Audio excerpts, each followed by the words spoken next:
नमस्कार।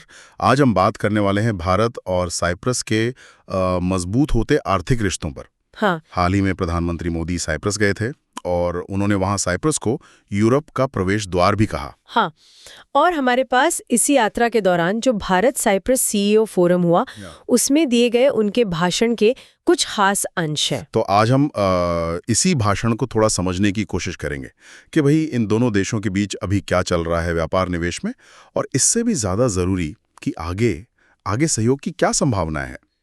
एक आंकड़ा है लगभग $150 मिलियन का आपसी व्यापार। लेकिन जैसा प्रधानमंत्री ने कहा, और मैं उनके शब्द दोहरा रहा हूं, हमारे संबंधों की वास्तविक क्षमता इससे कहीं ज्यादा है।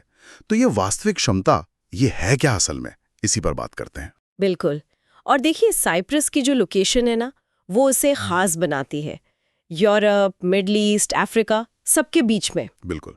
इसीलिए प्रधानमंत्री ने उसे एक विश्वसनीय भागीदार कहा, एक गेटवे जैसा आपने कहा। और कई भारतीय कंपनियां तो पहले से ही वहां हैं, इसी फायदे के लिए, यूरोप के बाजार तक पहुंचने के लिए। अच्छा, तो ये सिर्फ सामान बेचने खरीदने वाली बात नहीं हुई, मतलब साइप्रस एक तरह का लॉन्च पैड जैसा हो गया यूरोप के लिए। इसमें निवेश का भी एंगल है क्या? हाँ, निवेश का एंगल तो बहुत महत्वपूर्ण है। साइप्रस से भारत में निवेश आया भी है, ठीक ठाक आया है। पर वही बात, जैसा प्रधानमंत्री ने इशारा किया कि असली पोटेंशियल वो अभी अनलॉक होना बाकी है। भाषण में कई नए एरियाज का जिक्र था, जैसे इनोवेशन है, रिन्यूएबल एनर्जी, टेक्नोलॉजी, फिनटेक भी, यानी financial technology, startups, AI, logistics, shipping, mobility भी। तो ये लिस्ट ही बताती है कि कितनी अलग अलग दिशाओं में सोचा जा रहा है। संभावनाएं तो बहुत हैं, लेकिन इन सबको हकीकत बनाने के लिए भारत की तरफ से भी तो तैयारी चाहिए ना। क्या भाषण में इस पर कुछ बात हुई? भारत की अपनी आर्थिक ताकत, भविष्य के प्लान्स? हाँ, बिल्कुल हुई। प्रधानमंत्री ने बताया कि भारत आज दुनिया की 5वीं सबसे बड़ी अर्थव्यवस्था है और तेजी से तीसरी बनने की ओर बढ़ रहा है। डिजिटल क्रांति पे बहुत जोर था, खासकर यूपीआई की सफलता पर। आप देखिए, दुनिया के लगभग 50% जो रियल टाइम डिजिटल लेन देन है वो भारत के यूपीआई से होते हैं। अब बात चल रही है कि साइप्रस को भी इस नेटवर्क से जोड़ा जाए, जैसे फ्रांस के साथ हुआ है। इससे क्या होगा कि दोनों देशों के बीच पैसे का लेन देन, निवेश, ये सब बहुत आसान हो जाएगा। और हाँ, इंफ्रास्ट्रक्चर की भी बात हुई। भारत में सालाना $100 बिलियन से ज्यादा का निवेश हो रहा है। इसमें पोर्ट्स हैं, जहाज बनाना है, एविएशन सेक्टर तो बहुत तेजी से बढ़ रहा है। साथ में स्टार्टअप इकोसिस्टम का भी जिक्र था। 1 लाख से ज्यादा स्टार्टअप्स हैं, जिनमें से सैकड़ों तो यूनिकॉर्न बन चुके हैं, मतलब जिनकी वैल्यू $1 बिलियन से ज्यादा है। तो ये सब दिखाता है कि भारत में कितना दम है और कितने मौके हैं। ये तो होगी भारत की बात, पर इस खास विजिट में साइप्रस के साथ कोई ठोस समझौता भी हुआ, कोई डील वगैरह, जिससे ये सहयोग और पक्का हो?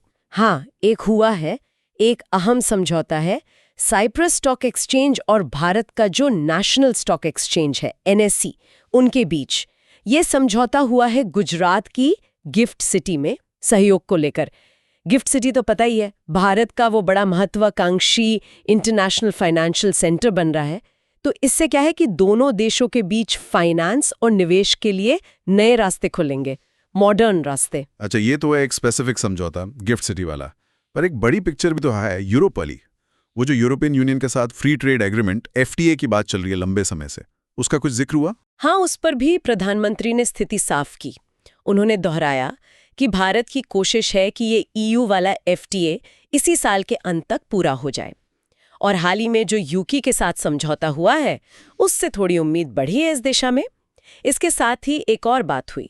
भारत, साइप्रस और ग्रीस के बीच एक ट्रेड और इन्वेस्टमेंट काउंसिल बनाने का स्वागत किया गया।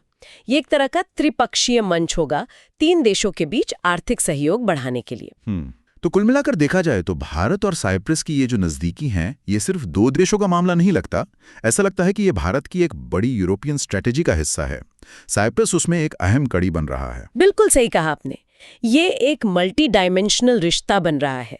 इसमें व्यापार है, निवेश है, टेक्नोलॉजी है, फिनेंस, इंफ्रास्ट्रक्चर, सब जुड़ रहा है।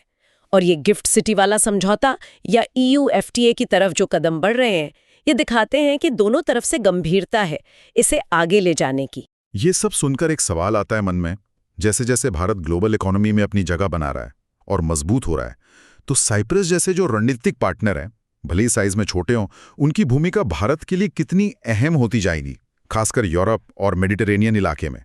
इस बदलते समीकरण पर आगे नजर रखनी होगी।